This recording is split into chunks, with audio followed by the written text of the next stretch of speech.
Hello and welcome everyone. आज के session में हम बात करेंगे द स्पेक्ट्रल प्रॉब्लम, जिसको हम डीकोडिंग द इनविजिबल बोल सकते हैं। In this particular session will discuss the spectroscopic structural elucidation that considered IR, NMR and what probably mass spectrometry, which are the very important facts to solve any spectral problem. Particularly अगर हम spectroscopy की बात करेंगे, so there are four important major one can say the techniques जिसके base पर हम particularly spectral problem को हम सॉल्व कर सकते हैं। सबसे पहला है यहाँ पर UV spectroscopy that decides the types of electrons in the particular molecule. IR spectroscopy जहाँ हम फंक्शन ग्रुप्स को डिटेक्ट कर सकते हैं। 1H NMR that's called the PMR which gives an information about the number of hydrogen, types of hydrogen, environments, neighbor and their relative ratios of the protons।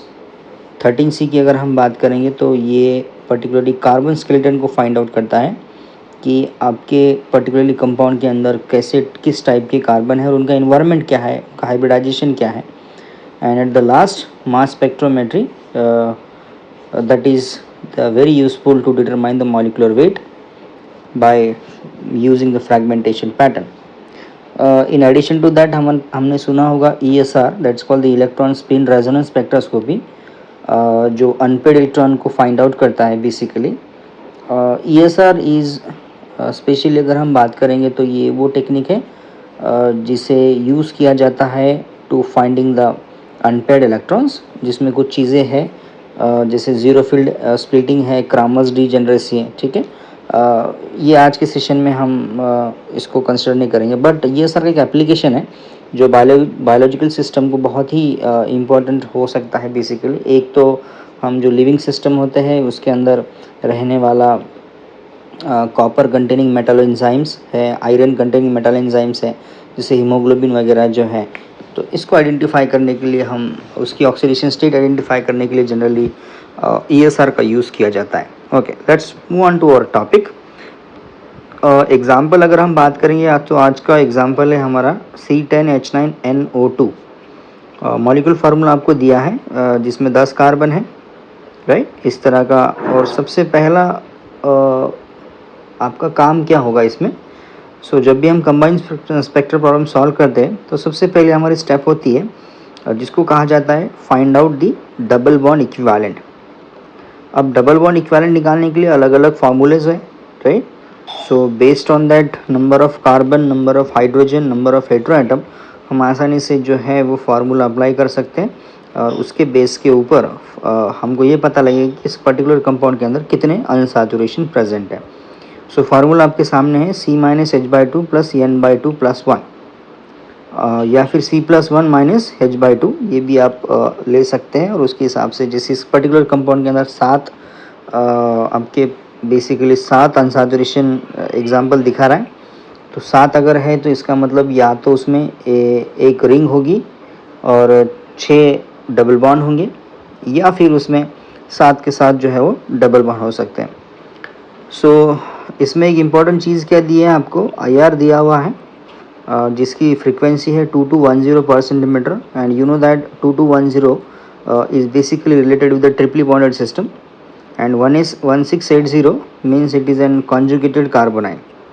सो ये दो चीज़ें जो है इस पर्टिकुलर प्रॉब्लम के अंदर दी गई है, और इस दो IR की फ्रीक्वेंसी के बेस पर हम आसानी से इसमें से फंक्शन को पता लगा सकते हैं। Moving to this what 1H and 13C NMR। So basically इसका डेटा मैं आपको शेयर करता हूँ कि इस C10H9NO2 वाले प्रॉब्लम के अंदर किस तरह का डेटा है, वो मैं आपको डेटा प्रोवाइड कर देता हूँ। सो उसी के बेस के ऊपर हम आसानी से इस प्रॉब्लम को सॉल्व कर सकते हैं, राइट। 13C का डेटा है दिया हुआ। you know that in 13C there are types of carbon हम आइडेंटिफाई कर सकते हैं, राइट। सो जिसमें 0 to 60 जो वैल्यू होती है वो sp3 हाइब्रिडाइज कार्बन के लिए होती है।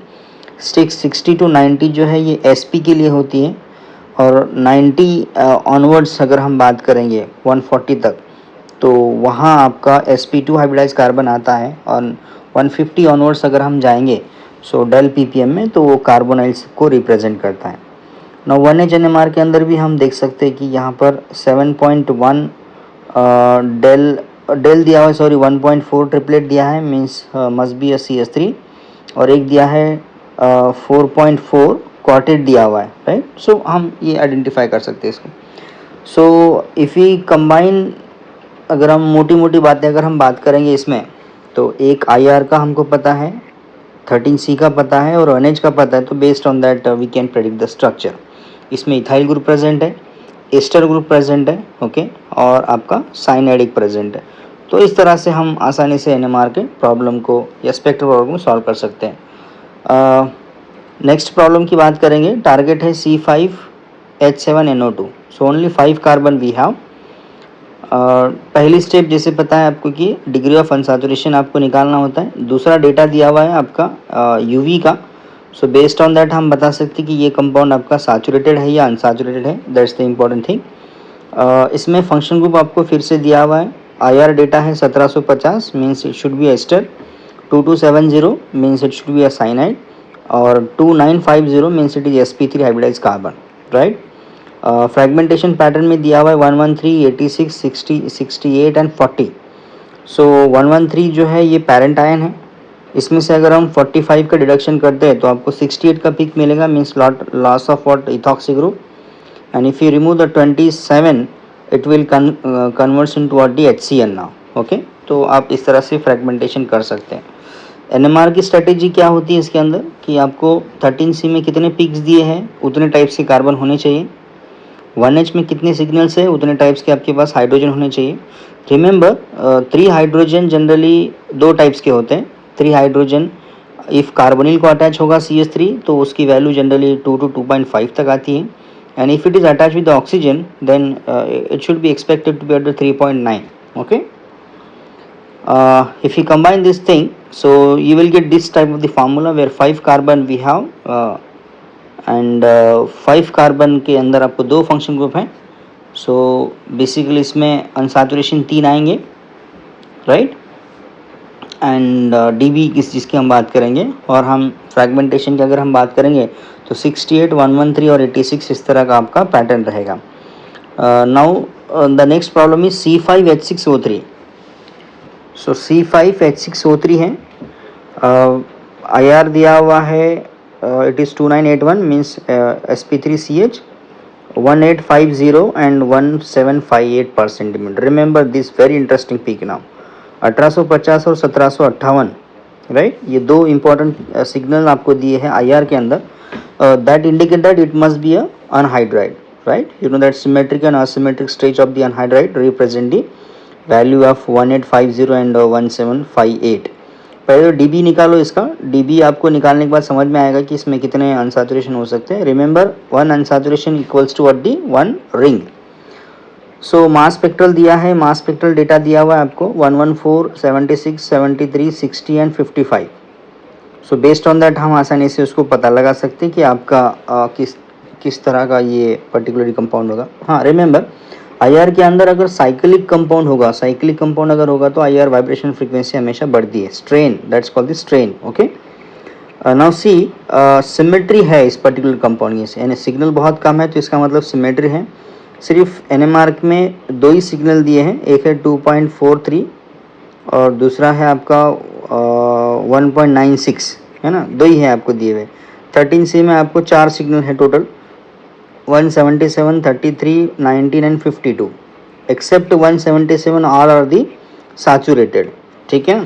तो सिर्फ 177 जो रहेगा ये कॉन्जुगेटेड कार्बोनिल का एग्जांपल हो सकता है यहाँ पर, तो हम उसी बेस पे ये कंपाउंड को हम अरेंज कर सकते हैं। So you will get this type of the structure now. So total there are 3 CH2, remember एक CH2 थोड़ा रिंग के बाहर है, इसका मतलब ये 6 मेंबर रिंग रहेगी, और 3 CH2 एक साथ कनेक्टेड रहेंगे, इसलिए जो 2 CH2 है जिसको कार्बोनिल अटैच्ड है वो सिमेट्रिकल में जाएंगे और एक CH2 आपका वो अकेला अलग रहेगा, ठीक है। इसलिए ये सिमेट्रिकल स्ट्रक्चर है और बहुत ही इंटरेस्टिंग प्रॉब्लम पूछे गए थे आपको लास्ट ईयर के एग्ज़ाम में, ओके।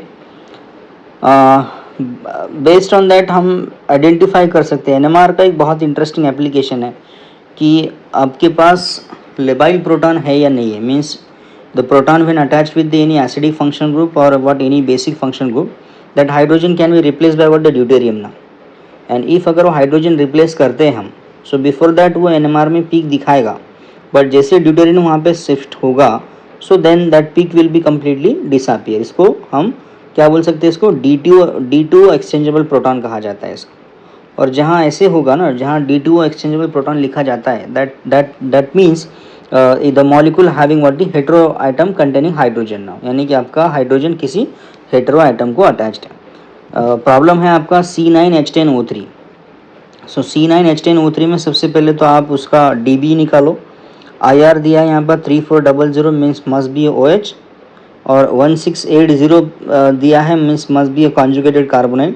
अब देखो 3400 मतलब है हाइड्रोक्सिल ग्रुप, और D2 एक्सचेंजेबल है, इसका मतलब क्या होगा कि वहाँ पर आप प्रोटॉन एक्सचेंज कर सकते हैं by using the D2O। So and PMR का सिग्नल है 5.8 है, सिंगलेट दिया हुआ है 1 हाइड्रोजन की वजह से। तो आपके पास छोटा सा डेटा है, एक तो आपके पास DB आपको निकालना है, IR आपके पास दिया हुआ है, राइट, और PMR में आपके पास एक सिग्नल है जो है 5.8 के ऊपर, okay, means must be the hydroxyl group now. And if you connect all this things, so आप आसानी से वो कंपाउंड को रिप्रेजेंट कर सकते हैं, राइट। सो अब यहाँ पर बेंजीन है और आपको शिफ्ट करना है, एक जगह मिथॉक्सी ग्रुप लगाना है, एक जगह पे आपको मिथाइल कीटोन लगाना है, ठीक है ना। Remaining all hydrogens are what the different particularly from the benzene now. So if you combine all this thing, so the structure will be equals to what this one, जहाँ पर एक COCH3 group और OCH3 group जो है वो para position पर है और वहाँ पर एक हाइड्रोक्सिल ग्रुप दिया हुआ है। So it is a try substituted benzene, ठीक है ना। सो C9H10O3 जिसका DB जो है वो है 5 means 4 from the benzene and 1 from the carbonate. The CO frequency आपकी आती है कहाँ पे, 1680 पे। लेबाइल हाइड्रोजन है because of the hydroxyl group, and at last जिसकी हम बात करेंगे वो है मिथॉक्सी ग्रुप, जिसकी वैल्यू NMR में 3.9 तक आती है। देखो 2 CH3 आपके पास, एक CH3 CO को अटैच है और दूसरा CH3 जो है वो ऑक्सीजन को अटैच है। When oxygen attach with the CH3 it must be a 3.9, and when the carbonyl attached to the CH3, that CH3 represent the 2.5 now, okay. So if you see the structure carefully, you know there is a well known reaction in organic synthesis that's called the Clemmensen reduction now. If अगर आपके compound में carbonyl है तो हम उसको oxygen को remove कर सकते हैं by means of the addition of zinc amalgam with the in the presence of acid ना। सो वहाँ पर ऑक्सीजन कम्प्लीटली रिमूव हो जाएगा and that COCH3 will be converts into the CH2CH3 now. So it's a removal of oxygen reaction now. सो हम ये पता लगा सकते हैं इस रिएक्शन के थ्रू, क्या पता चलता है कि पर्टिकुलरली आपके कंपाउंड के अंदर कार्बोनिल प्रेजेंट है, राइट। इफ़ दैट और अब जब आप उसका IR वगैरह लोगे तो वो कार्बोनिल आपको पीक दिखाएगा नहीं, है ना। So that is the chemical reactivity one can say now, okay. So एक चीज़ हमेशा याद रखना कि जब हम IR हो या NMR हो, जब हम कंसेप्ट अप्लाई करते हैं तो कुछ चीज़ें याद होनी चाहिए। जैसे मान लेते कि ईस्टर अगर आपके पास है, if you have Easter, okay, or ketone, then you must differentiate with the help of the IR frequencies now. आपके पास अगर अनहाइड्राइड आपके पास दिया हुआ है तो आपको पता होना चाहिए कि पीक कहाँ पर आपका आना चाहिए। इफ़ साइनाइड दिया हुआ है तो means must be the range आपको पता होनी चाहिए। And always remember conjugation decreases the vibrational frequency ना। इफ़ अगर अमाइड है तो 1680 पे आएगा, लेकिन वही अगर आप कीटोन लेते तो वो 1705 के ऊपर जाएगा, means the value is decreases due to the conjugation now. So remember these things now. And at the last मैं आपको बताना चाहूँगा कि स्पेक्ट्रोस्कोपी के अंदर बेसिकली हम क्या होता है कि हम इनविजिबल थिंग्स को देखते हैं। सो जिसमें सबसे पहले आपको क्या करना होता है कि जो भी मॉलिक्यूल फार्मूला आपको दिया गया है उसके बेस के ऊपर हम क्या करते हैं, we have to find out the DB first. Second हम उस पर IR या UV अप्लाई करेंगे to get the information about the type of functional group, type of the electrons present. 13C से हम पता लगाते हैं कि आपके पास कार्बन का एनवायरनमेंट कैसा है। 1H से हम पता लगाते हैं कि what type of the protons neighbour, ठीक है, उसका स्प्लिटिंग पैटर्न कैसा है ये पता लगाते हैं। And at the end what the mass spectrometry now, यानी कि हम फ्रेगमेंटेशन कर कर हम उसका मॉलिक्यूलर वेट फाइंड आउट करते हैं। और इन चारों को जब हम कंबाइन करते हैं, when you combine all this thing, that's called the assembly part. So then the conformation is there now. So वहाँ आपका कन्फर्मेशन हो जाएगा कि पर्टिकुलरली आपका ये वाला प्रोडक्ट, सॉरी ये वाला आपका कंपाउंड रहेगा, राइट। सो ये जो चारों पांच प्रॉब्लम हमने आज डिस्कस किए, ये बेसिकली लास्ट ईयर के क्वेश्चन पेपर के अमरावती यूनिवर्सिटी के जो क्वेश्चन पेपर था स्पेक्ट्रा का, उसके ये प्रॉब्लम्स हैं, राइट। सो होप आपको ये प्रॉब्लम समझ में आए होंगे कि किस तरह से सॉल्यूशन उसका निकाला जाता है और किस तरह से आप जो है फुल्ली सेटिस्फाइड होकर आप आपका आंसर लिख सकते हैं। रिमेंबर ये 5 पॉइंट्स के थ्रू आपको जाना होता है, राइट। सो जहाँ से हम शुरुआत कर रहे हैं वहाँ से लेकर एट द एंड जहाँ हम स्ट्रक्चर फाइंड आउट करते हैं, वहाँ तक की जो प्रोसीजर होती है इसको ही स्ट्रक्चरल डिटर्मिनेशन कहा जाता है। आपको जो न्यूमेरिकल्स, आपको जो प्रॉब्लम आते हैं वो इसी बेस के ऊपर आते हैं। So you must go through step by step now, and best wishes for your the examination, right. Thank you.